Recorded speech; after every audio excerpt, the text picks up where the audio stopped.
श्रीकृष्ण गोविंद हरे मुरारे, हे नाथ नारायण वासुदेव। श्रीकृष्ण गोविंद हरे मुरारे, हे नाथ नारायण वासुदेव। नम्र निवेदन। महाभारताच्या युद्धाच्या प्रसंगी भगवंतांनी मोहग्रस्त झालेल्या अर्जुनास भगवद्गीता रूपी अमृताचे पान करून त्याचा मोह नष्ट केला आणि त्याला युद्धास प्रवृत्त केले। तसेच आपले अवतार कार्य संपवून स्वधामी जाण्यापूर्वी त्यांनी आपला परमसखा उद्धव या ज्ञानामृत पाजून कृतकृत्य केले होते।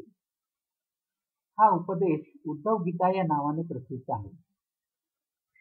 उद्धवास भगवंत स्वधामी जाणार असल्याचे कळताच तो त्यांच्याजवळ गेला आणि त्याने भगवंतांनी स्वतः आपल्या बरोबर त्यास घेऊन जावे असे आर्त स्वरात विनविले।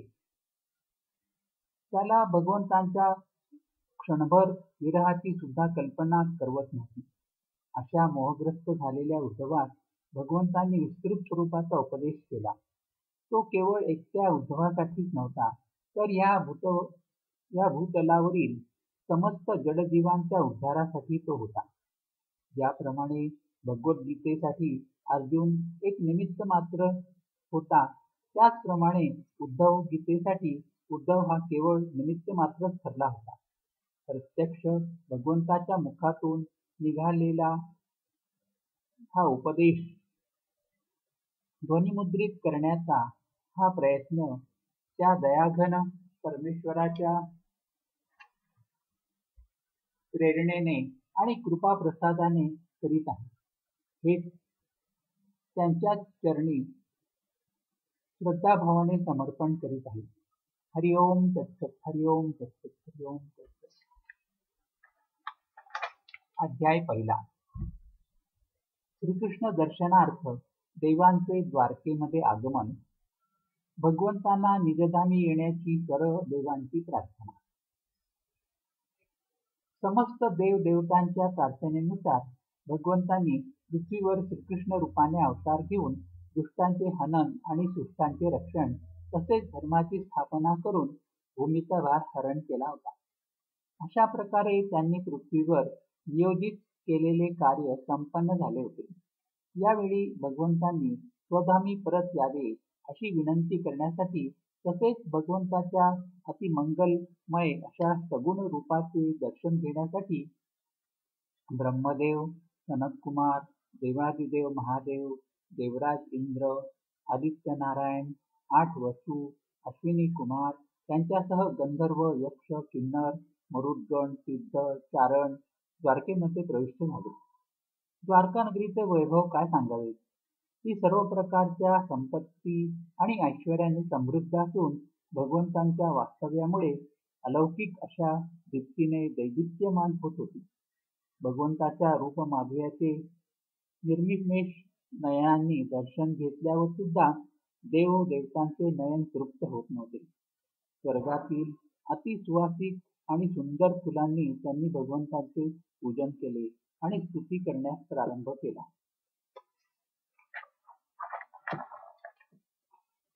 ते म्हणाले, भगवंत, कर्माच्या बंधनातून मुक्त होण्याची इच्छा असलेले मुमुक्षु भक्तिभावाने त्यांच्या अंतरंगी ज्यांचे चिंतन करतात त्याच चरण कमलांना आम्ही आपली बुद्धी, इंद्रिये, प्राण, मन आणि वाणीने साष्टांग नमस्कार करीत आहोत।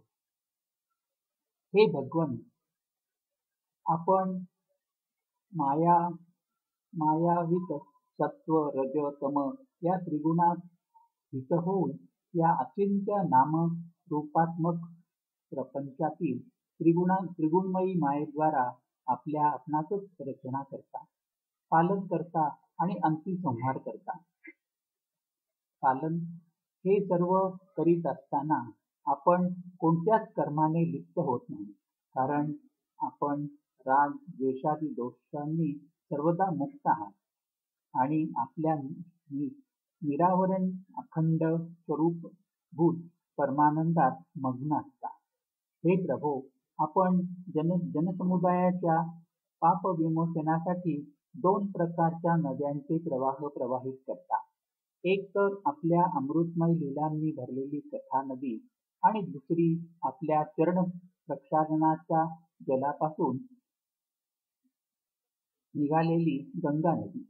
सत्संगाचे सेवन करणारे विवेकी जन आपल्या मधुर कथारूपी नदीत श्रवणेंद्रियांच्या द्वारा आणि शरीराने गंगेत स्नान करून आपले पाप ताप मिटवितात. अशा प्रकारे स्तुती करून ब्रह्मदेव भगवंतांना म्हणाले, हे सर्वात्मन प्रभो, आमच्या प्रार्थनेनुसार आपण अवतार घेऊन पृथ्वीचा भार हरण केला. तसेच सत्यपरायण साधूजनांच्या कल्याणासाठी धर्माची स्थापना केली आणि 10 दिशांना आपली कीर्ती पसरविली. जिचे श्रवण करून सर्व लोक आपल्या मनातील मळ नष्ट करतात. आपण हे सर्वोत्तम रूप घेऊन यदुवंशात अवतार घेतला आणि विश्वाच्या कल्याणासाठी उदारता आणि पराक्रम यांनी भरलेल्या असंख्य लीला केल्या. हे प्रभो, आता आपले असे कोणतेच कार्य शिल्लक राहिलेले नाही ज्याच्या पूर्ततेसाठी येथे राहण्याची आवश्यकता आहे. तेव्हा आपण, हे पुरुषोत्तमा, आपणास योग्य वाटत असल्यास आपल्या स्वधामी परत येण्याची कृपा करावी. हे भाषण ऐकल्यानंतर भगवान श्रीकृष्ण ब्रह्मदेवांना म्हणाले, हे ब्रह्मा, आपण जसे म्हणता तसे मी पूर्वीच निश्चित केलेले आहे. मी आपले सर्व काम पूर्ण केले आहे आणि पृथ्वीचा भार हरण केला आहे. परंतु अजून एक काम शिल्लक आहे.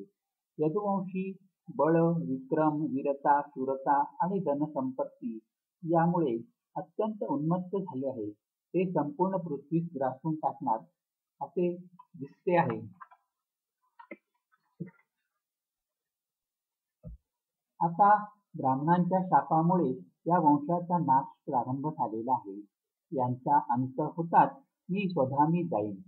भगवंतांचे हे वक्तव्य ऐकून ब्रह्मदेव समस्त देवतांसह भगवंतांना नमस्कार करून स्वलोकी निघून गेले.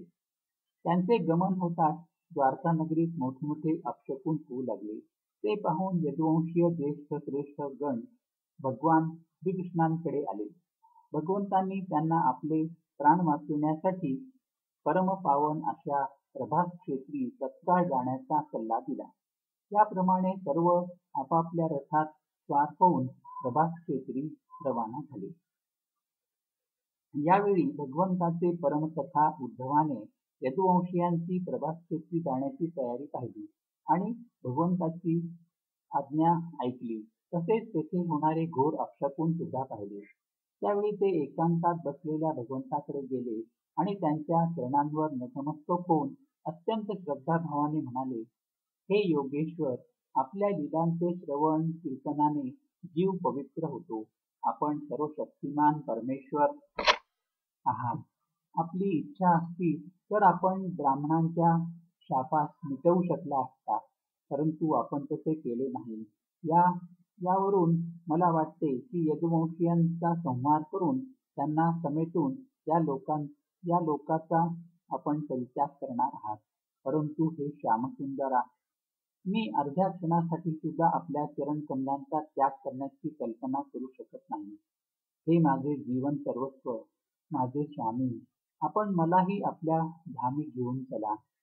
हे भगवंता, आपण उठता बसता, निजता जागता, चालता फिरता एकत्र राहिलो आहोत. मी आपणाबरोबर खेळ खेळले, एकत्र भोजन केले, असे किती प्रसंग आहेत त्यांची गणतीच नाही. तुम्ही माझे केवळ प्रियतमच नाही तर आत्मा आहात. अशा स्थितीमध्ये आम्ही प्रेमी भक्त तुम्हाला कसे सोडू शकतो. भगवान श्रीकृष्ण उद्धवास म्हणाले, अरे उद्धवा, तू जे म्हटलेस ना तसेच मी करणार आहे. ब्रह्मा, शंकर आणि लोकपालांनी सुद्धा मला स्वधामी परत येण्याची विनंती केली आहे. पृथ्वीवर माझे जेवढे काम होते तेवढे संपन्न झाले आहे.